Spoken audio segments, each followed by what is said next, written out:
For the next presentation by Dr. Faris, Dr. Muhammad Faris. Dr. Muhammad Faris is consultant for neurospine from Surabaya Airlangga Teaching Hospital. And Dr. Muhammad Faris, MD, PhD, FENS, Fellowship of Indonesian Neurospine and Society with Management of Traumatic Spinal Injury. Dr. Faris, time and place is yours. Assalamualaikum warahmatullahi wabarakatuh.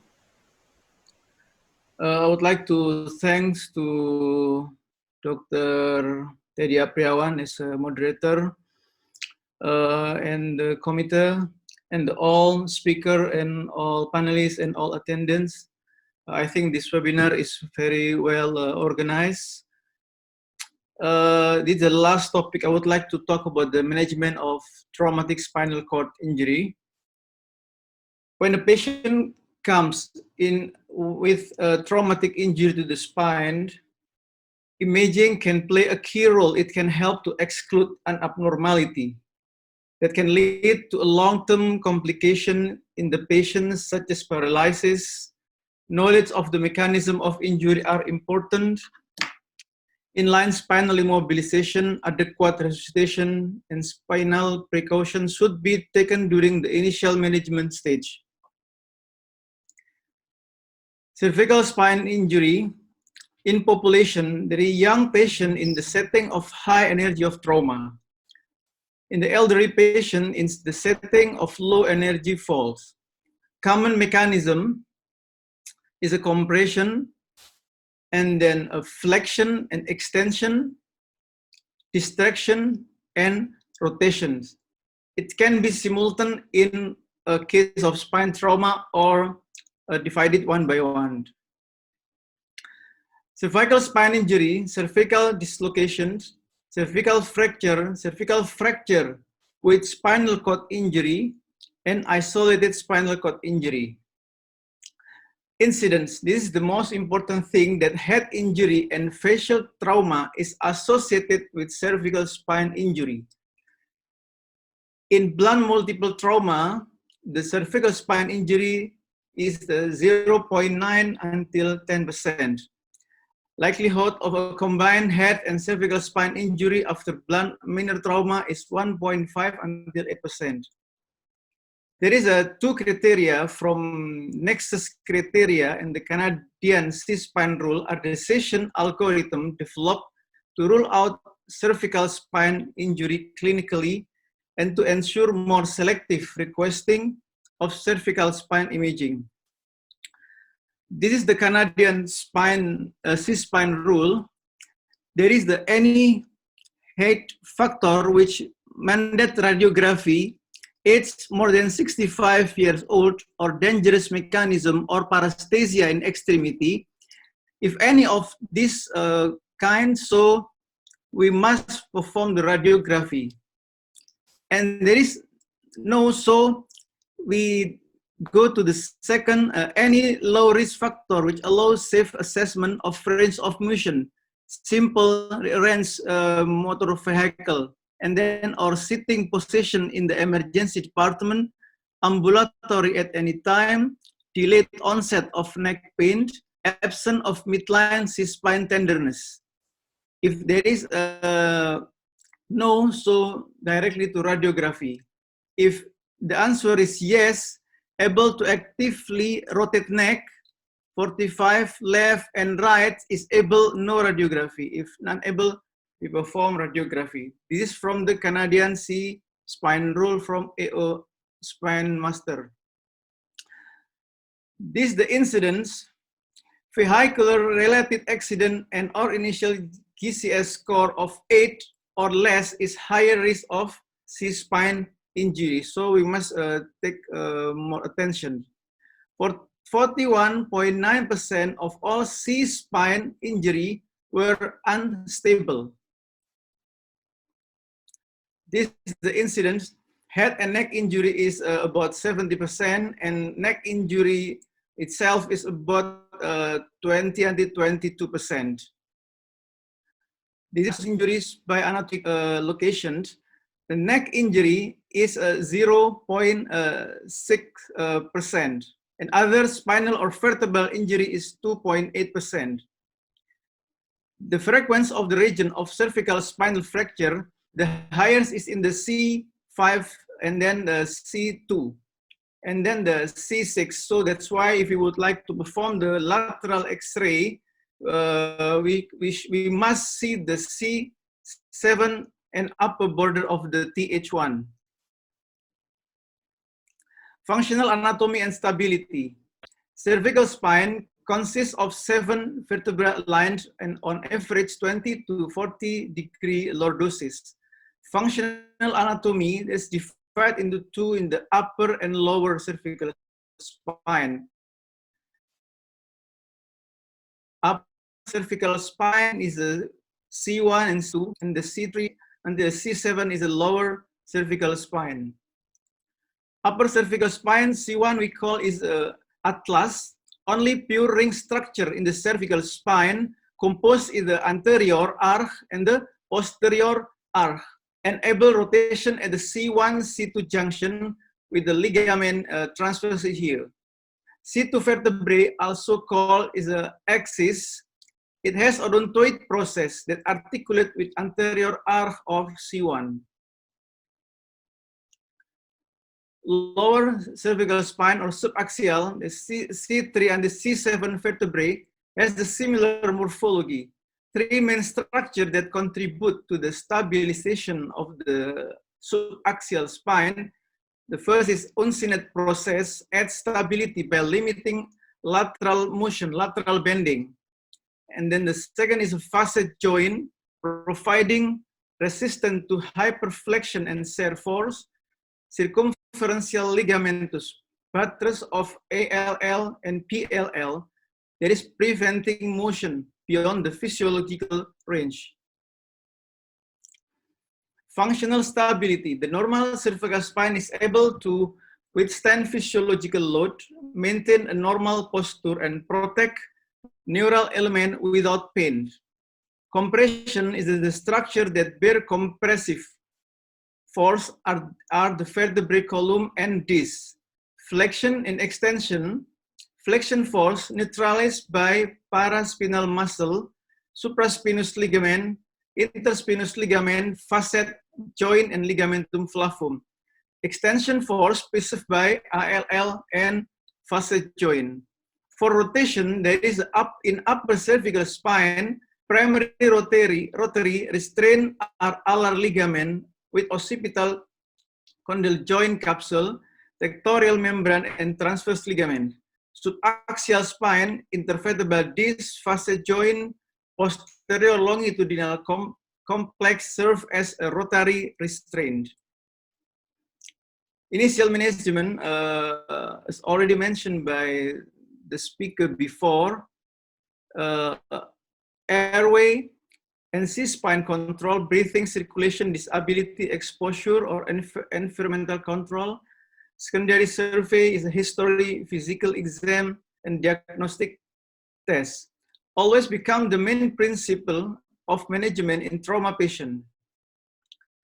Trauma protocol often involve a cross-table lateral radiograph to the neck to ensure there is no fracture or subluxation of the cervical spine prior to obtaining further imaging, which might involve manipulation of the necks. Clinical evaluation, we divide into 3 clinical scenarios on unawake alert patient without symptoms, unawake and symptomatic patients, and obtunded clinically unavailable patient. This the important thing from the clinical evaluation, brief survey of the head and neck may provide clue to the underlying pathologies.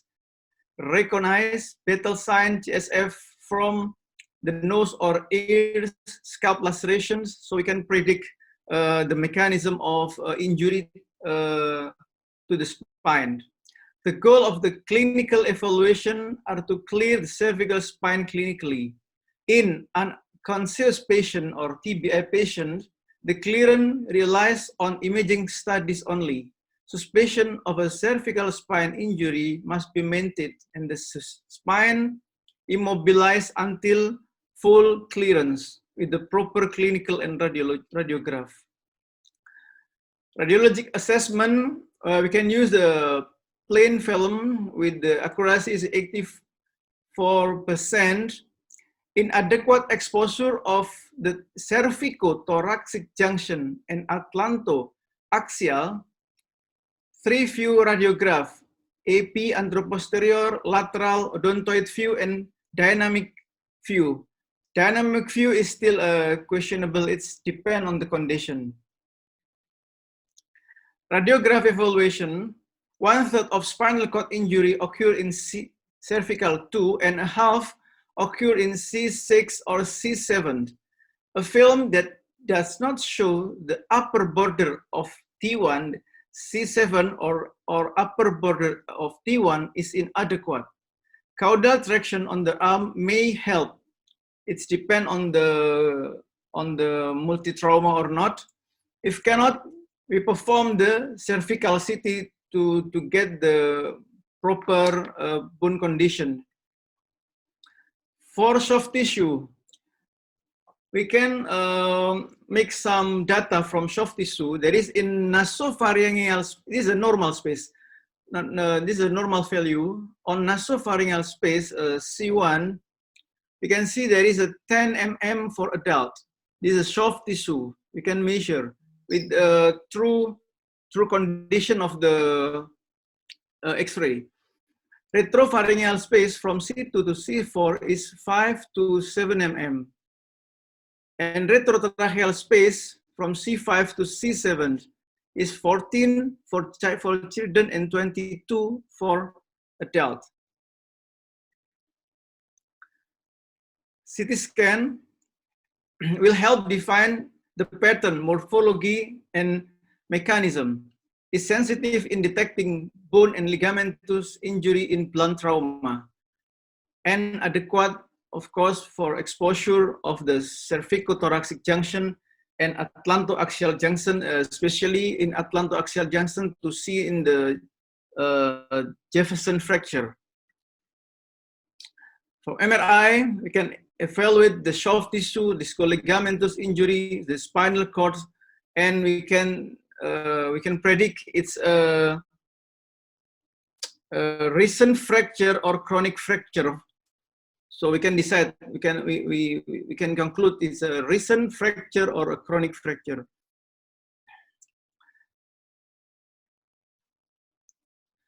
Common spinal fracture, compression fracture, burst fracture, Jefferson fracture, and hangman's fracture. So we must know from the X-ray, so we can make a conclusion: this is normal or abnormal. This is the A1. A1 is no bony injury or minor injury, such an isolated lamina fracture or spinous fracture. In the A1 is a compression fracture involving a single end plate without involvement of the posterior wall of the vertebral body. A2 is a coronal splits or pincer fracture involving both end plate without involvement of the posterior wall of the vertebral body. A3 is a incomplete burst and A4 is complete burst. So A3 and A4 is involvement of the posterior vertebral wall, but in the A4, the burst fracture or sagittal splitting involving both end plate. And B is a distraction injury. B1 is a physical separation through fracture, bony structure only bony structure. And the B2 is a complete disruption, the posterior bony capsule ligament structure together with vertebral body and discus or facet injury. And then the B3 is the separation of the anterior structure. Is it the bony or disc with tethering of the posterior element. So this is a kind of fracture that we can see at the X-ray or CT scan. And then for type C, there is a translational injury, is a translational on vertebral body relative to another in any direction. And the bilateral facet, and the last is the bilateral facet injury, unilateral or bilateral facet injury. This cervical spine flexion injury, flexion compression, the posterior element fail under tension and the axis of rotation lies within the vertebral body, giving rise to a fracture at the anterior inferior of the vertebral body. And this is the case, Mr. A, 30 years old, mechanism of incident, weakness of the four limbs after falling from the valley with the Frankel A. This is the fracture. So if we not clearly see, we can miss the fracture. In this case, we perform the MRI. After we perform the MRI, on T2, we see there is a cord edema and contusion at the C5 with the ascending and descending edema. So we directly with the stabilizer of hemodynamic, and then we perform the surgery from the posterior side. We did the laminectomy and put the lateral mesh screw on the C4, 5, and 6. We keep the lordosis. Burst fracture result from severe axial loading, affecting both the anterior and middle column of the cervical vertebrae. Axial loading will increase the pressure in the disc and then pushing the superior end plate and posterior vertebral body is injured and make a retropulsion to the canal and decrease anterior and posterior vertebral head and will change alignment to the kyphotic. And this is the second case. This is the burst fracture. We can see there is a posterior vertebrae with the segment is retropulsion to the canal, and the curve is become kyphotic. So in this case, we go to the posterior to put the lateral mesh screw, and then laminectomy, and we did the corpectomy. We did the corpectomy at the C5, and then put the cage and keep the curve to the lordotic. Jefferson fracture. Mechanism of injury is the axial loading injury. Imaging finding fracture of the anterior and posterior arc of the C1 ring. We can see here, Jefferson fracture have four types. The first is the posterior arc fracture. It's caused by axial loading and extension. And the second is an anterior arc fracture. This is caused by axial loading and flexion. And the third is the anterior and posterior fracture. Is called burst or Jefferson fracture. And the fourth is a lateral mesh. Lateral mesh fracture is caused by the axial loading and rotation.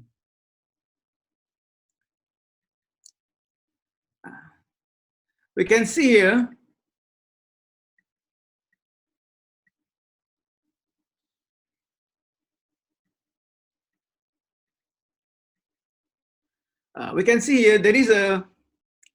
there is the asymmetric of the C1 to the lateral margin of a C2.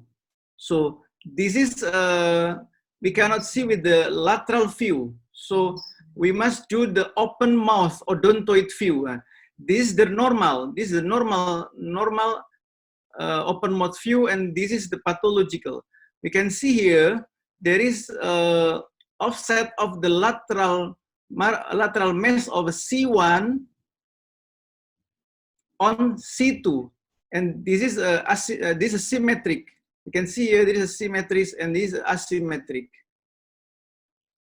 So if you find like this is called Jefferson fracture or burst fracture.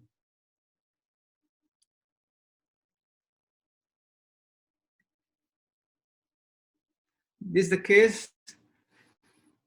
This fracture of Jefferson C1 and fracture of odontoid 2. We performed from the posterior side. We did put the lateral mesh and pedicle screw on C1 and C2 to do the fixation in this case. Cervical spine flexion injury, Klein-Soeffler fracture. This is mostly we can miss if the X-ray do not see the C6 or the C7, because the Klein-Soeffler fracture is typically at the C6, C7 or upper thoracic. It results when flexion moment overcomes the tension band effect of interspinosus ligament. It's a stable injury in isolation and very rarely associated with neurological injury. This is our case in Sutomo General Hospital. There is a 2 fracture of the spinaceous process. The injured cervical spine flexion injury. We can see here, if the patient come with the neurological deficit, from the X-ray we cannot see anything, so we must perform the MRI to see maybe there is this prolapse disc to the canal that can injure to the spinal cord. Flexion compression or teardrop fracture. The posterior element fell under tension and the axis of rotation lies within the vertebral body, giving rise to the anterior and inferior vertebral body fracture. This is a flexion translational injury. This is the case. So in this case, we can see there is a unilateral facet or bilateral facet lock. These are our case in Sutomo General Hospital. The patient came with a tetraplegic, and on MRI, you can see there is a bilateral facet lock. So before we did the surgery, we should perform the traction. The important thing, how to put the traction in case of bilateral lock facet. Indication for cervical traction. The target is immobilization, restore and maintain spinal alignment, and prevention of further neurological injury. So there is a 3-point for put the pin for traction.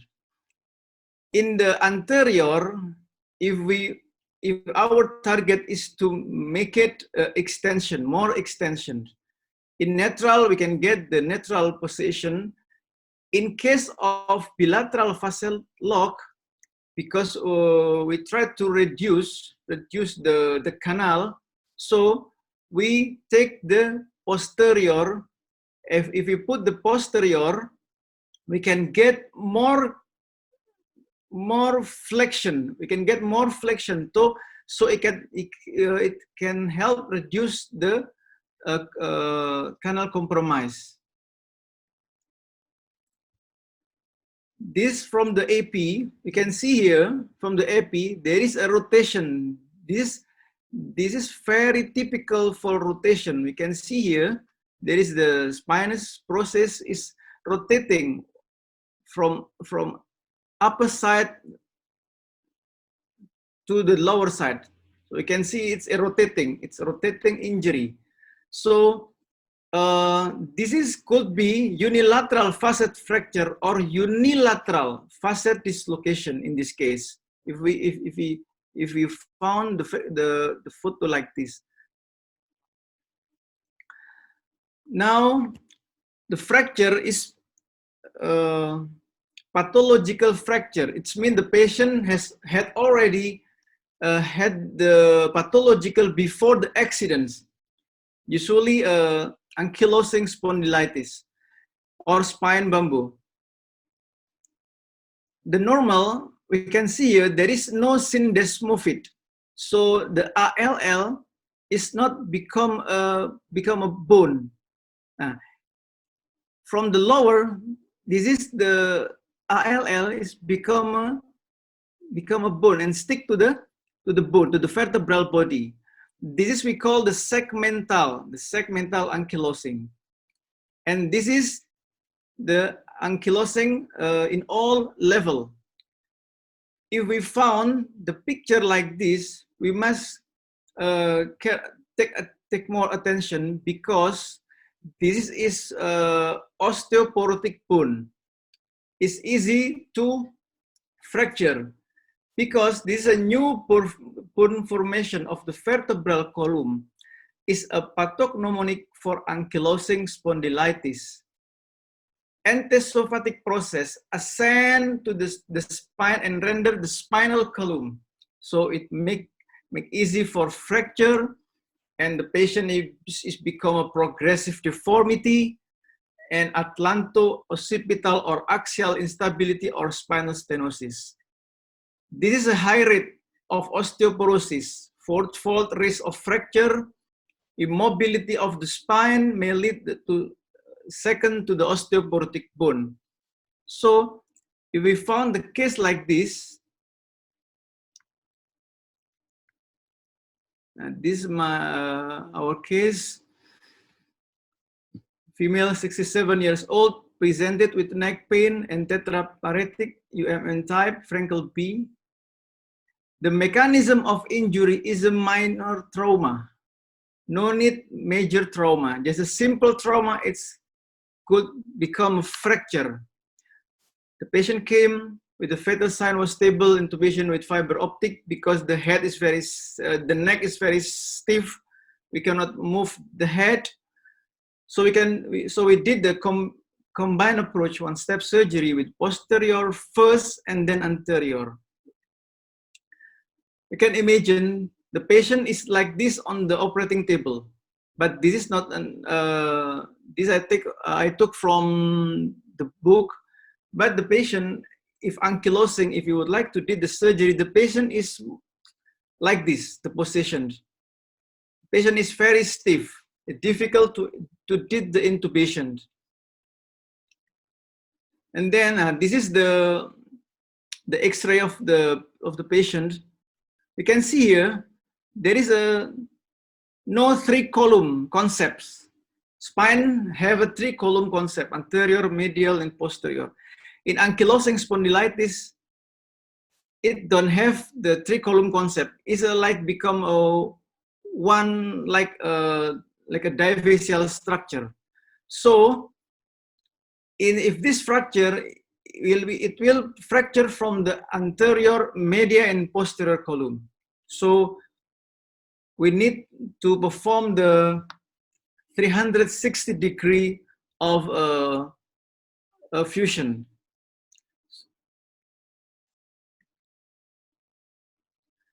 This is the MRI. This is a contusion and ascending edema.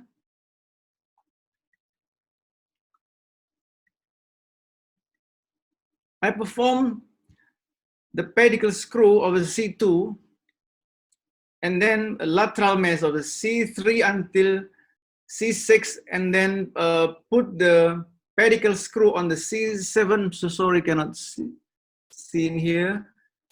And then directly go to the anterior. Go to the anterior and then do the dissectomy, and then put the cage, and and plate. In this case, we choose the long construct. We call the long construct because of the osteoporotic bone. So, and 360-degree circumferential fusion. Now, about the management, controversy management using methylprednisolone. This is the conclusion from the efficacy and safety of methylprednisolone sodium succinate in acute spinal cord injury, a systematic review. Within 8 hours of injury, however, a high-dose 24-hour regimen of methylprednisolone confer a small positive benefit and long-term motor recovery and should be considered a treatment for patients with spinal cord injuries. So it's not many useful in spinal cord injury. In the book Handbook of Neurosurgery, Greenberg 2019, it's mentioned that methylprednisolone in spinal cord injury for treatment of acute spinal cord injury is not recommended. So now we're not using methylprednisolone again because of this. What about the early surgery? In the early surgery, from the author here, there is a improve, no different,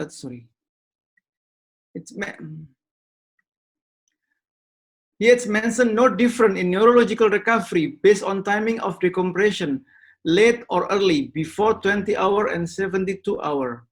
And this is below 72 hour and upper 5 day. There is no different in neurological recovery based on timing or decompression.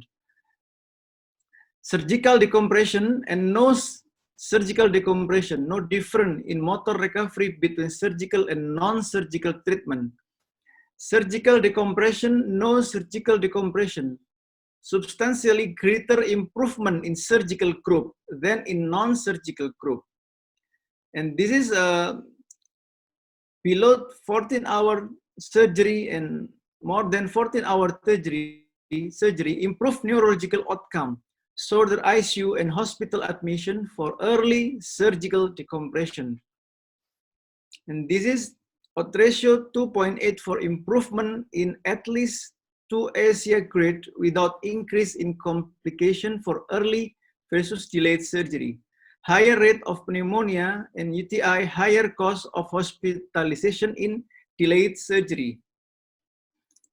This I took from Surgery Journal from Michel Vehling and Alexander Vaccaro. It's mentioned that decompression prior to 24 hours after spinal cord injury can be performed safely and is associated with improved neurological outcome, defined as at least 2 grade ICE improvement at 6-month follow-up.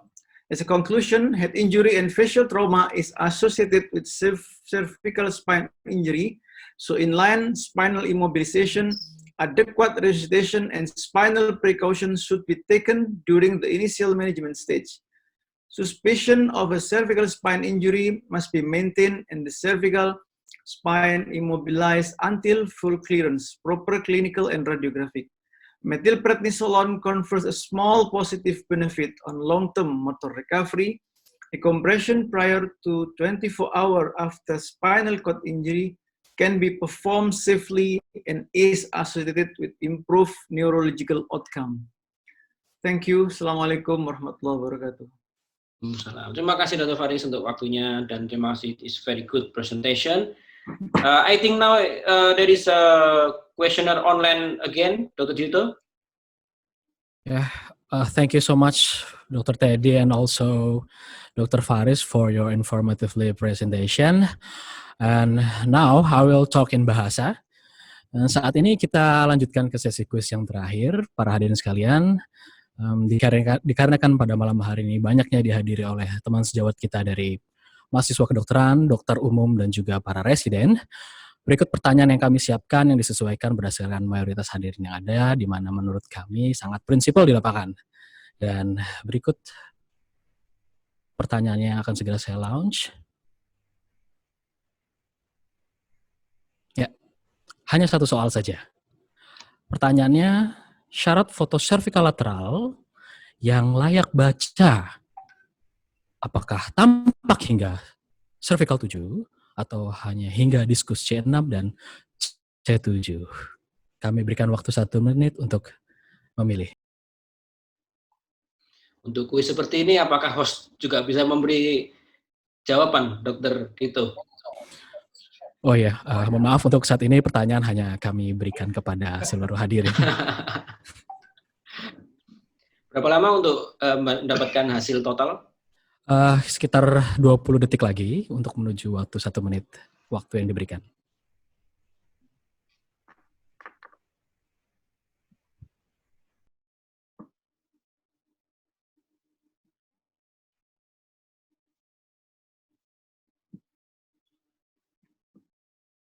Untuk seni webinar kelas Dokter Dito untuk besok hari Jumat kita akan memiliki acara mengenai ini penanganan COVID pada dunia, benar ya, Dokter Dito?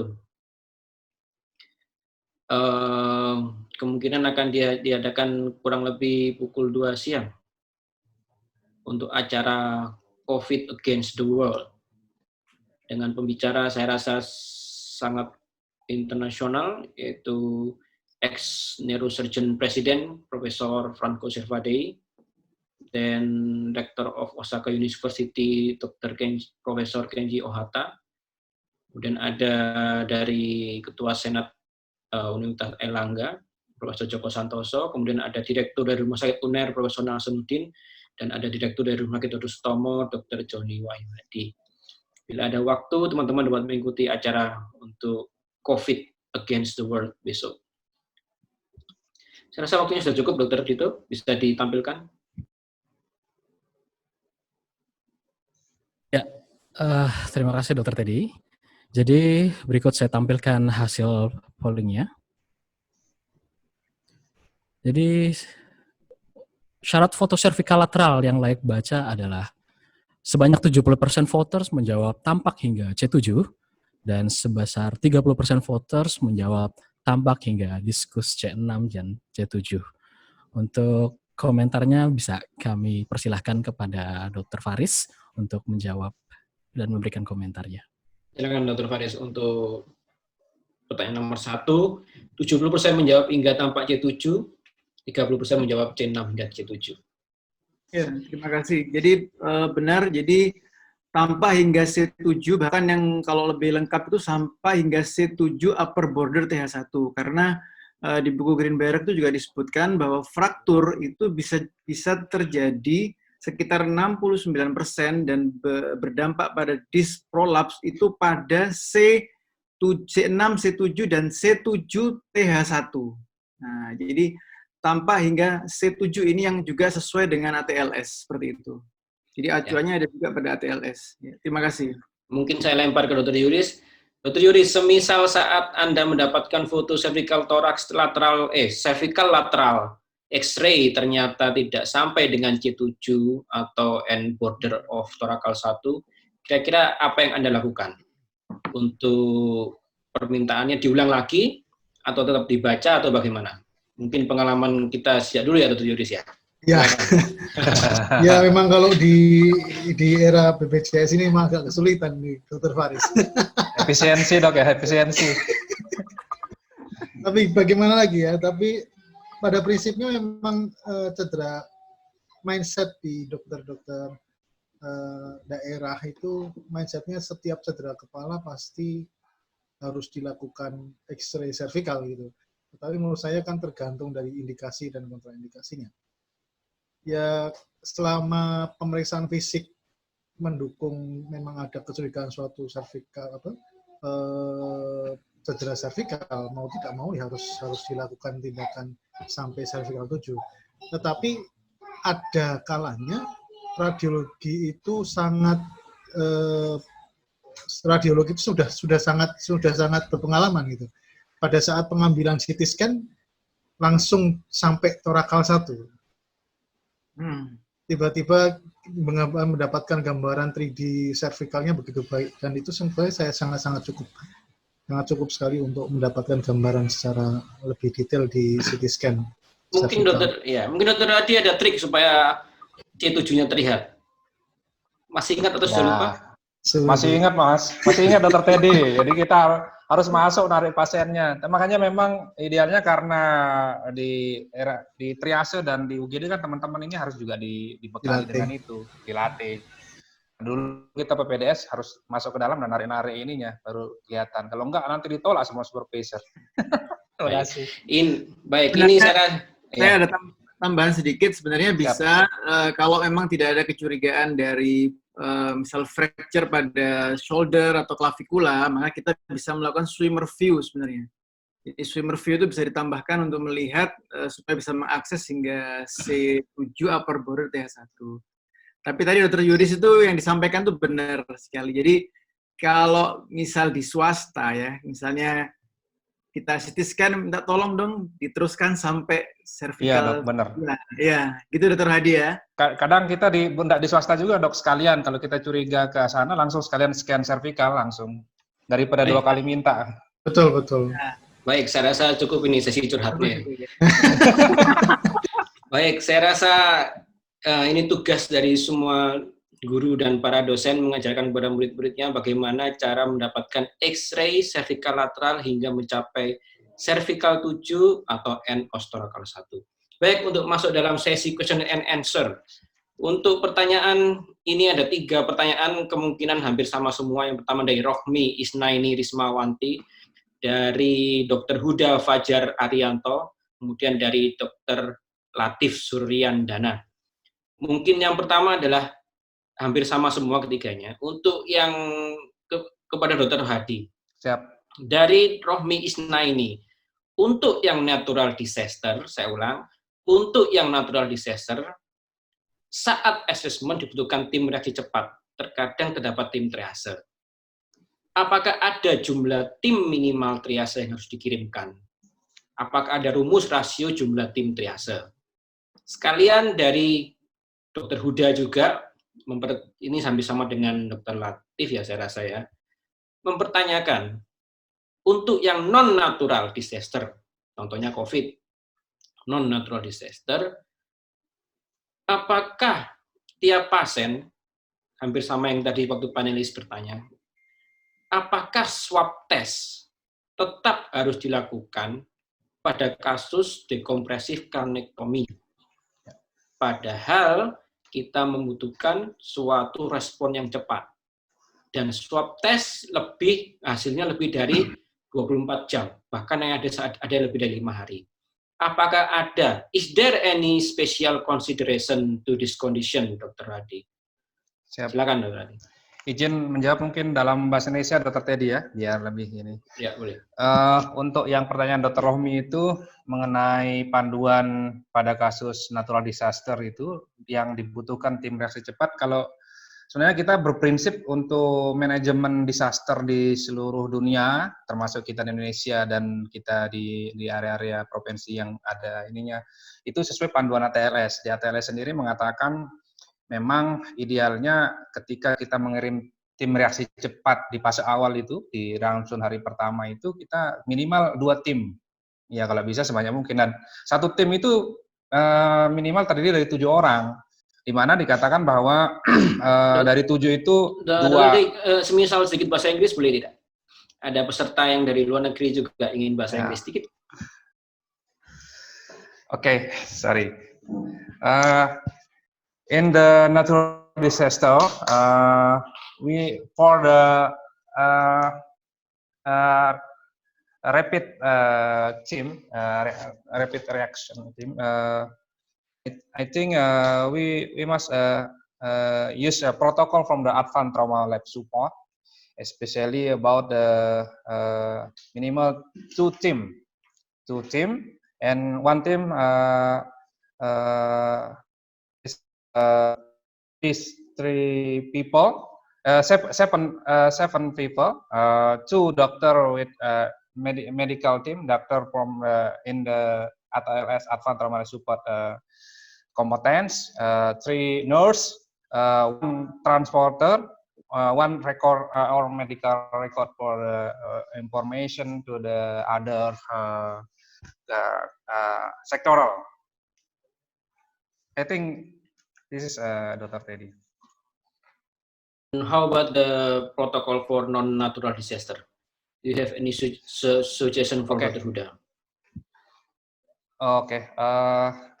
In the COVID-19, I think depend on case, and we must collaboration with the task force COVID-19 in our hospital, and minimally with suspecting and from checklist is suspected to the COVID, we must screening the rapid test and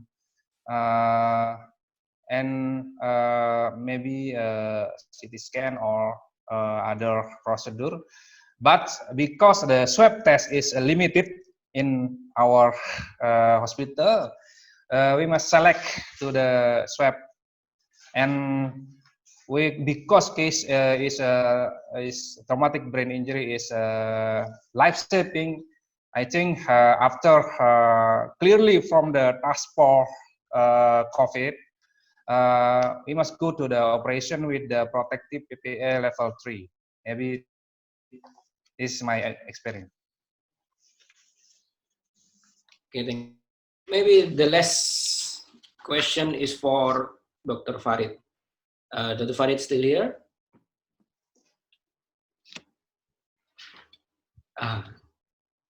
Faris or Farid? Farid, Dr. Ahmad Farid dari Bandung still here? Oh, okay.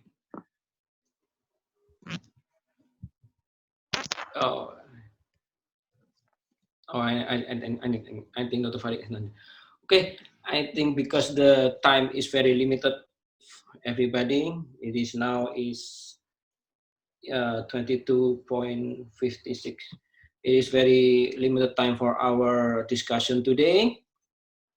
Thank you so much for all participation. We have registered about 1,900 participants approximately, and thank you for all the speaker and for all the panelists in here. Thank you so much for your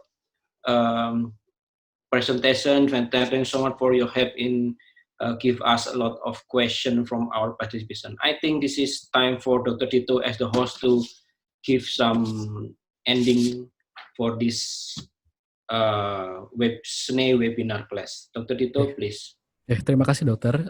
Sebelumnya saya memohonkan izin, sekiranya masih ada satu pertanyaan lagi yang sangat menarik untuk didiskusikan. Mohon izin waktunya sebentar. Sebelumnya ini ada pertanyaan yang diajukan kepada Dr. Faris, yang diajukan dari Dr. Mael. And how about the close reduction perspective from the traumatic cervical dislocation? What is the indication and what is the contraindication? Bagaimana mengenai close reduction pada kasus trauma cervical dislokasi? Apakah indikasi dan kontraindikasinya? Silakan Dr. Faris. Ya, terima kasih. Jadi close reduction itu jadi gini. Jadi pada kasus translasi cervical, jadi pada kasus dislokasi cervical, kemudian kita ingin melakukan satu close reduction. Nah, indikasi memang ada. Jadi kalau kita mau melakukan reduction itu boleh. Kalau memang pasiennya sudah totally paralysis. Jadi pasien dengan Frankel absent, kita boleh melakukan suatu close reduction. Tapi kalau motorik masih ada, meskipun dia itu Frankel D, maka itu suatu kontraindikasi. Pemikirannya begini, kenapa close reduction itu tidak dibolehkan pada pasien dengan meskipun ada Frankel D? Karena begini, pada kasus trauma, kita hanya memfoto X-ray, di mana kita tidak bisa melihat komponen diskus atau soft tissue yang keluar menekan cord.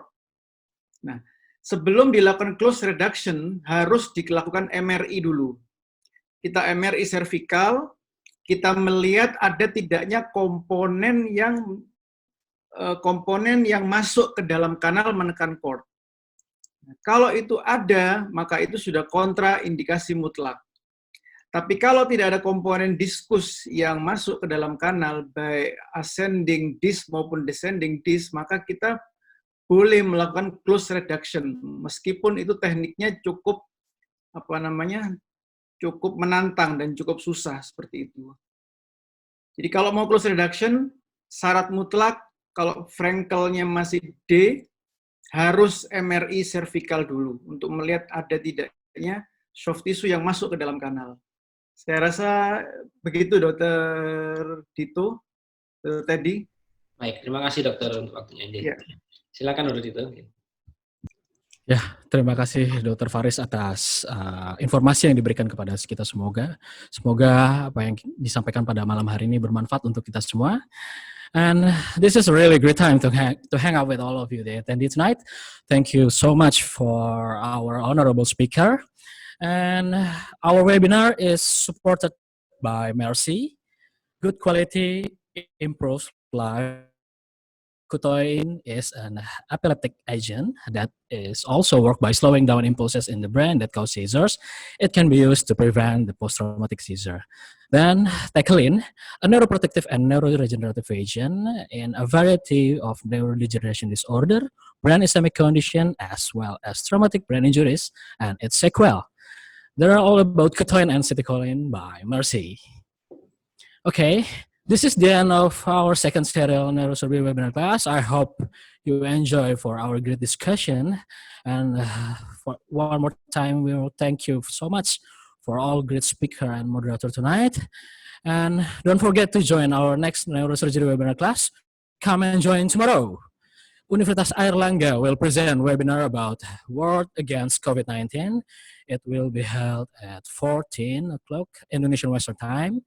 Then tomorrow after, we will meet again our lovely serial neurosurgery webinar class. It will be held Saturday, May 16, 2020, about brain tumor update series at 15 in Indonesian Western Time. At the end of the session, you will get the link to fulfill the post-webinar survey. Please have your time for a while to fill the post-webinar survey to improving our quality. And the certificate will be sent to your own email that registered on the registration form. And this video will be uploaded to our YouTube channel, SNE Indonesia. Don't forget to like and subscribe our YouTube channel. Okay? We apologize if there are some mistakes, some misunderstanding, or some question that we can be answered one by one because the time is up. And I'll see you next time for other neurosurgery webinar class. Billahi taufiq wal hidayah. Wassalamualaikum warahmatullahi wabarakatuh. I'm Dito Darlan. I'll catch you in soon. Stay safe, stay healthy, and stay home. Good night. Waalaikumsalam. Waalaikumsalam warahmatullahi wabarakatuh.